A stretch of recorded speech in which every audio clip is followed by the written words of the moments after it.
Chip Zdarsky, creator of comics, scourge of mankind, breaker of worlds, Canadian, is writing Captain America.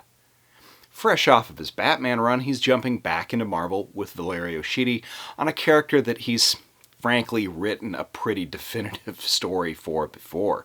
But major characters like Batman, Spider-Man, and Captain America all have stalwart fan bases that are really averse to big changes. But Zdarsky has already written all three of them and taken big swings at each, like I've said. But will the major change that he's sticking to and stick its landing and resonate with fans? We'll talk about that and more this week. I'm Dan Umpton, and this is the Doomcast.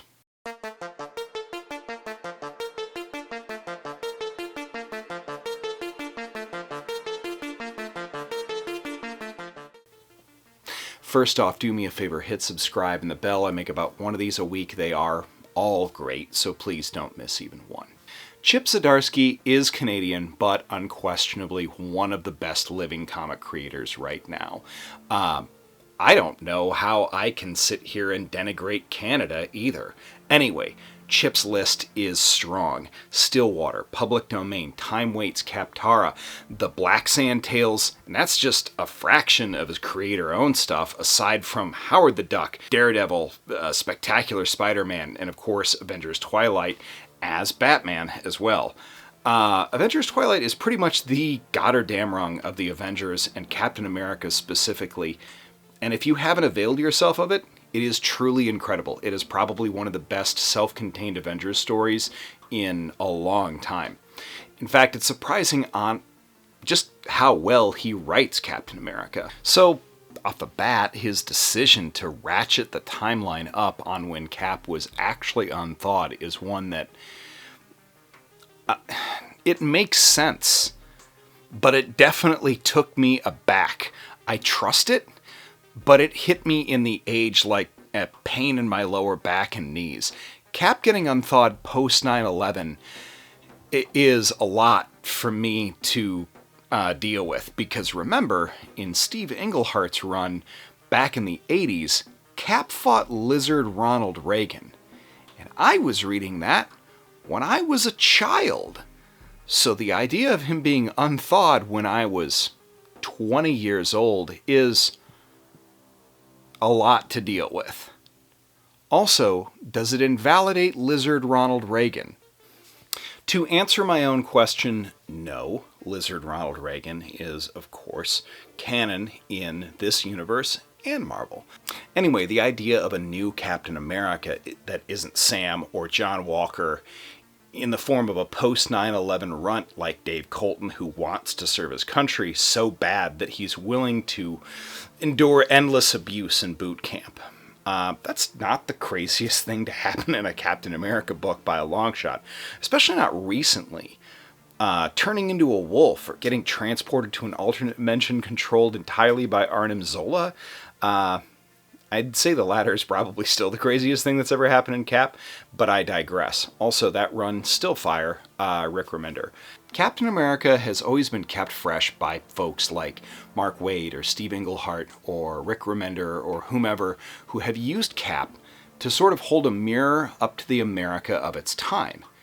And it seems like Chip is sort of starting off playing it safe by looking back at 9/11, at least initially.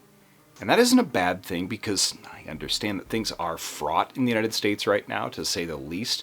But damn if I don't expect us to go in a very different direction very quickly. What is spot on in this issue is the action and the art. Chip and Chichetto on Daredevil were an unbeatable combo. And I think that this run stands to replicate that with Chip and Valerio Schiti. He somehow always gets paired with top-tier artists. Batman was no exception either, him and Jorge Jimenez.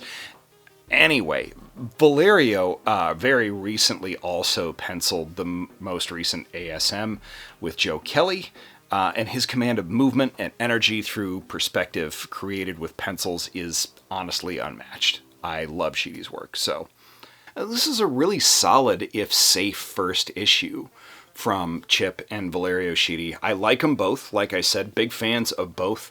And I feel like the tone and pacing of this book despite that huge change, is really solid. Look, canonically, Doctor Doom shed tears at 9/11. This messes with the timeline just a little bit. It requires a change in a suspension of disbelief, but not more so than believing the Cap was unthawed 20 years after World War II and then just hung out for another time-compressed 60. In any case, I'm already excited to see what we do here, what Chip's cooking. Do we need another modern Cap foil? We already have Nuke, John Walker. We already have Sam in some ways in a positive. But look, at least it's not a fake Nazi Cap that was created from a cosmic cube or something. That would be nuts. Actually, Secret Empire was also, if you read all of it and you read all of Nick Spencer's Cap, it was pretty good too. So if there's anybody I trust with a flagship Marvel book right now, it's going to be Jonathan Hickman.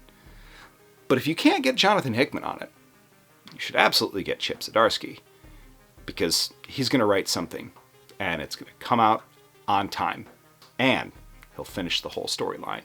So, thanks everybody for watching. This has been the Doomcast. I love Jonathan Hickman too, but what I said is true. Take care. We'll see you next week. Peace.